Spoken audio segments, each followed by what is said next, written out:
Welcome to Ancient Whispers. Today's destination is England, and the stars are not gigantic statues or the like, but stones the size of a palm or smaller. They don't carry strange symbols or obscure language, but simple faces. However, the strangeness of these stones didn't stop there. It began there with their discovery. Strange incidents and frightening sightings have been reported, and wherever these stones go, their curse follows. Let's delve into the mysterious world of these stones and see what the story of the cursed Hexham Heads is. Let's begin. Hexham is a relatively medium-sized town located in the far north of the United Kingdom or England. This town's fame did not come from its beautiful historical buildings or from being named the happiest place to live in England in 2019 and 2021. The story is quite different. This town's fame dates back to the 1970s, specifically to 1971. That year, the Robson family moved into their new home in this town. Everything was fine until the day the family's children, Colin and Leslie, dug in the garden of their house to play but discovered something unexpected. The children dug up 2 stones from their backyard. These stones were unlike any stones they had seen before. They were small, about 6 centimeters, the size of a palm if not smaller.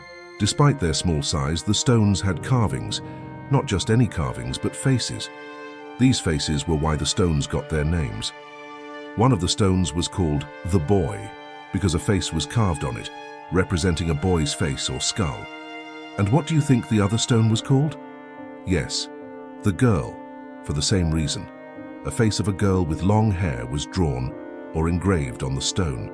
The stones were carved in the shape of skulls with a small neck, indicating, according to archaeologists who studied them, that the stones were likely part of a larger object at one time.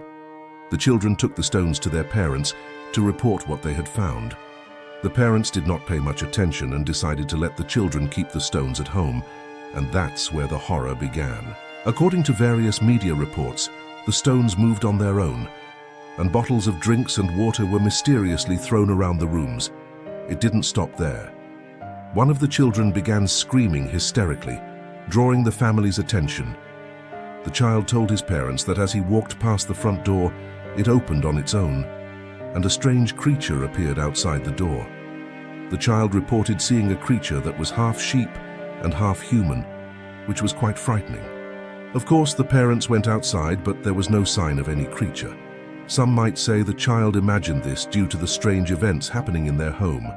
However, when a neighbor reported the same sighting, it gave the matter more credibility. According to reports on various websites, neighbors of the Robson family, the Dot family, also reported strange things happening to them. One of the neighbor's children had his hair pulled at night with no one around, and a woman named Nellie reported seeing a strange creature leaving the house on the same night. This creature was half human and half goat. Truly terrifying, isn't it? News of these stones reached the press and media, attracting specialists and art experts to the Robson family's home to examine and study the stones. However, none could determine the period these stones dated back to.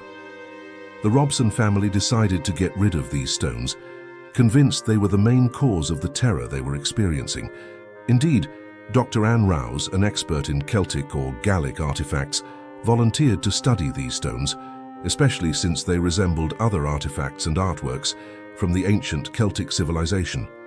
Dr. Anne took the stones from the family's home to her own for study.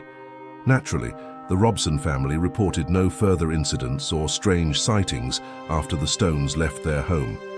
Dr. Anne herself did not expect to report any strange occurrences, being a woman of science who did not believe in supernatural phenomena. However, in an interview with the BBC, she recounted several strange incidents that did not align with her scientific thinking. She spoke about a morning she woke up to see a creature that was half wolf and half human emerging from her bedroom. Dr. Anne followed the creature downstairs towards the kitchen, but it suddenly disappeared. A few days later, Dr. Anne's daughter reported seeing a large creature resembling a werewolf after returning from school. The creature jumped over the garden fence and headed inside before disappearing. In addition to Dr. Anne's account of feeling a sudden chill and sensing a presence behind her, doors would open on their own, and other incidents occurred, matching previous sightings. The most notable detail in the interview was the mention of the werewolf or wolfman. This creature was linked to the famous Hexham wolf, which terrorized the town and killed many livestock before being hit and killed by a train in 1904. The wolf was so large and ferocious that it was considered a werewolf by the town's people at the time. After its death, only its story remained, which faded over time until it resurfaced with the story of the Hexham stones. The sightings of the wolf-like creature were directly linked to the famous Hexham wolf and the stones, suggesting these stones were a source of life for the creature, which, according to local beliefs, was none other than the famous Hexham wolf brought back to life by the cursed stones. Dr. Anne became convinced that the strange occurrences were due to the stones being in her home, so she got rid of them, and the sightings stopped immediately. Many associations, research centers, and universities handled the stones, trying to unravel their mystery and determine their date of origin. However, all attempts failed. Later, a man named David claimed he made and carved these stones in 1956 when he lived in the house where the stones were found. He told the media he made the stones for his daughter as toys. He added that he made 3 stones, not 2, but the third was lost, leaving only the 2 famous ones. The man explained he used water, sand, and stones to carve the faces. However, his claims were not accepted by the scientific and media communities. He was asked to recreate such stones and carve the faces again. The man complied, but the result was entirely different from the famous stones. As we mentioned, many studies were conducted on the stones, some dating them back to the Celtic era, making the stones appear cursed. Others dated them much older, suggesting they were evidence of human sacrifice on the altars of gods.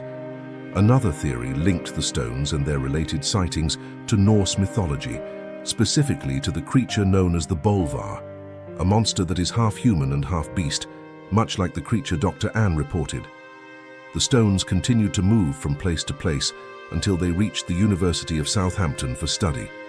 After the studies and failing to obtain conclusive answers, the stones were given to a psychiatrist in 1978. Afterward, the stones and the man disappeared entirely, and all associated sightings ceased.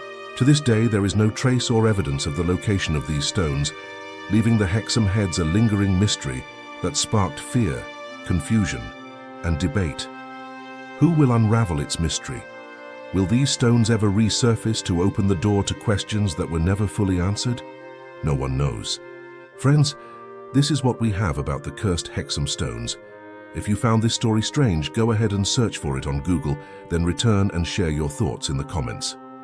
These stones were suddenly discovered, triggering a journey of terrifying events and strange sightings. Stones whose origin or purpose no one could determine remain shrouded in mystery. Perhaps these stones were lost or disappeared accidentally, or perhaps they were deliberately hidden to conceal what lies behind them. Especially since the strange or supernatural sightings were reported by scientists themselves, scientists who deny and continue to deny any matters related to curses, ghosts, and supernatural phenomena that they cannot explain. Was the disappearance of these stones essential to keep everything unexplained in the realm of imagination and fantasy? Or did the stones simply get lost along with their last known owner? These questions remain unanswered. Like everything related to these stones, we hope the Hexham stones reappear to shed light on the mystery that surrounded and still surrounds them. Meanwhile, we remain on the lookout, ready to shed light on many controversial and intriguing topics, past and present. Until we meet again in a new video, stay safe.